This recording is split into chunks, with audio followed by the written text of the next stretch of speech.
11 films within 15 years, and you're done. Why? It's been good, man. I'm turning 50 this year. I want to do some things differently. I mean, she's been what she's been. I think that what I've managed to do by having a franchise be this successful, the only African American to own a franchise that's been this successful in history. I think that the great thing to do at this point, now that the studio's opening, now that I've gotten myself in a different position, now it's about holding the doors open for everybody else. So now that diversity is cool, it's time. I understand on the film version, but what about the stage version? You're also ending it there as well. Yeah, listen, that's a grind, man. I'm writing. I got 3 shows in Columbia tomorrow, 3 sold-out shows, 9,000 people. It's a grind. So that's what I'll miss that more than anything, the live give and take. But it's time. When you know this was the last one, was it easier filming this one? It's almost like I'm at the last end of the stage. I didn't know this was the last one. I made the decision after I shot this was the last one. So I knew this was the final tour. So yeah, I think the last show may be the emotional one for me. Now you brought in a new character that you're playing. Heathrow. Yeah. You know, why Heathrow, and what did you want to make special about him that's different from everybody else? Listen, I think Heathrow and Joe may have a movie of their own where they go to Vegas for a bachelor party or something. So who knows? Maybe that's what's happening next. So I don't know.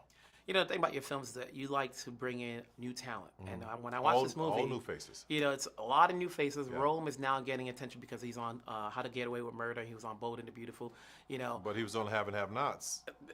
You know, you're bringing them in. Before Murder. Okay. Which helped catapult everything that's happening for sure. He'll tell you that himself. So talk to me about bringing in this new crop of talent and hopefully introducing them to a bigger spectrum. Well, if you look at just look at the history of people that I've introduced before that didn't have a following, didn't have anything, nobody knew who they were, and now to see them having an opportunity to do other things, it's been great, and that's what I'm hoping for them. It's about holding the door open for who's next. Now you did well in Vice. You got some good calls regarding playing the general. You know, would you like to do more of that? You know, I know I've talked to you in the past, and you said you don't want to do a role that you can do yourself. It depends on what the role is and who the director is, because I love working with brilliant, incredible people like Adam McKay and Fincher. They, you know, and J.J. Abrams. They all challenge me to be somebody else, and that's phenomenal. If the director's right and the role is right, I'm there. Can you direct a film that you're not starring in that's non-Madea? I've had lots of offers to do that. It just depends on what the story is. Because I got a great script the other day about something that they wanted me to direct, and I thought, no, this is more for Ava or Barry Jenkins because they're going to give it the style and the finesse that it needs. I've always been about just doing the movie and having, because there are 2 sides of my brain. The business guy over here is the one that is making the decisions on how quickly we shoot the movie. But when you have a director who's an artist who wants to paint beautiful pictures, you want to go to Ava. You want to go to Barry. You don't want to go to D. Reeves. You know, you want to go to them. You know.